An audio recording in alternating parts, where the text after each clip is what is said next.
Hello there! In this video we'll take a look at Kiive Audio's brand new VXQ. It's a quick to use 4-band EQ with 5 different transformer flavors. It also offers great advanced features for some serious tone shaping. I can't wait to try it out, so let's dive in.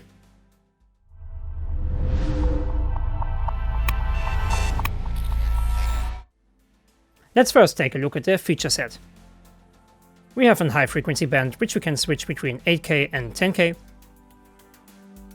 We also have 2 mid-frequency bands which we can set to high Q. And we have a low frequency band which we can switch between 150 and 60 Hz. Down here we can also activate auto gain. Alright, let's try it out on the first example. I will set oversampling to 2 times. Boost the high frequency. Let's also boost the high mid frequency at around 5K. Set the cut at around 500 Hz. I will use high Q here for a narrower bell curve.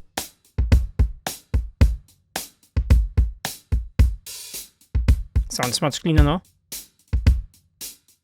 And I will also set a boost at 60 Hz. So we have to click on this button to switch the frequency. Increase the gain. Also just slightly here. And let's use the auto gain feature.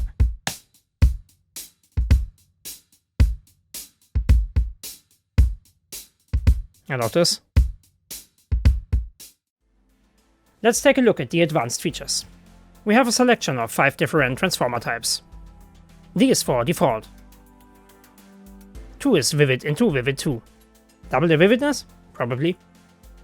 K gives us the K121 flavor. S stands for St. Ives transformer. Z runs vivid into a third preamp.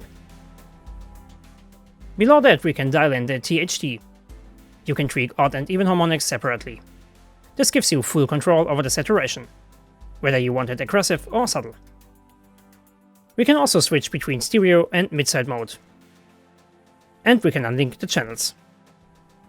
Let's try to improve this drum sound even more by using these advanced features.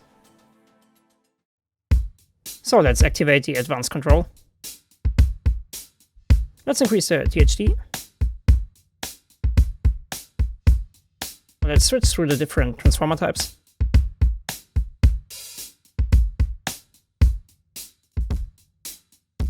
Okay, it seems to be very aggressive.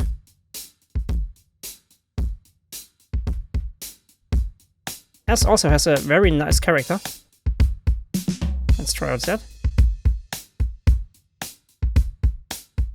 Seems to be subtle. Let's set up the odd and even amount. So let's activate the low pass filter. Set it to 12K. Let's switch to mid-side. Delink the channels. Decrease the high frequency at the mid signal and increase the high frequency gain at the side signal. This way we can make it sound a bit wider. We can also set a high pass filter at the side signal and set the high pass at around 200 Hz. So everything beneath 200 Hz is now mono. A standout feature for me is the Variance Knob.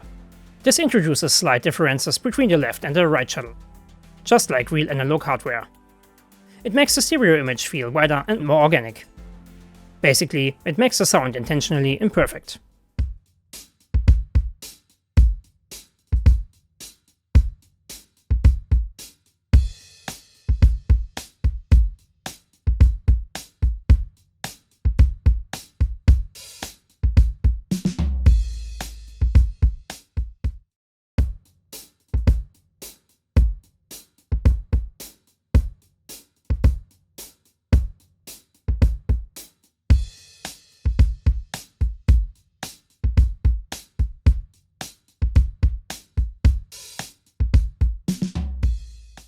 Next up, let's take a look at some vocals.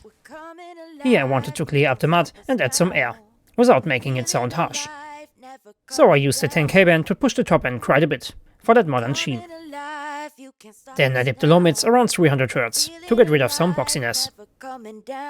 And I set the high pass at 120 Hz.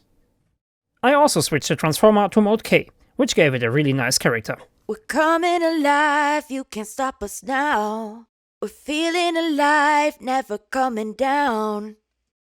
We're coming alive, you can't stop us now. We're feeling alive, never coming down. Let's finally check it out on this guitar. My goal here was to make it cut through the mix while keeping the body intact. I boosted 8K and pulled back around 1.4K to remove some of that harshness. I also gave it a gentle push at 150 Hz to make the sound more powerful. I switched the transformer mode to S and cranked up the THD a bit.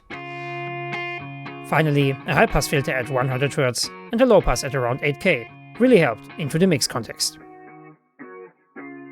This is the result.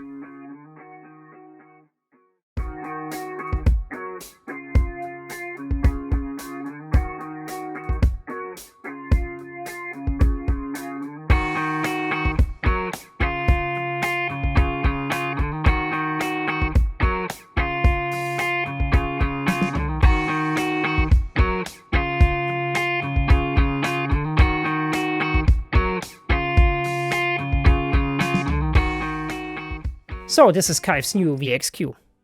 The advanced section really sets this apart from your other EQ plugins. The ability to mix and match transformers and tweak the harmonics give you a lot of colors in the box.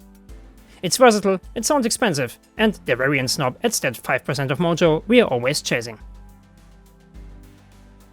Alright, that's it for this video. If you enjoyed this walkthrough, don't forget to leave a like and subscribe to the channel. Thanks for watching and see you in the next one.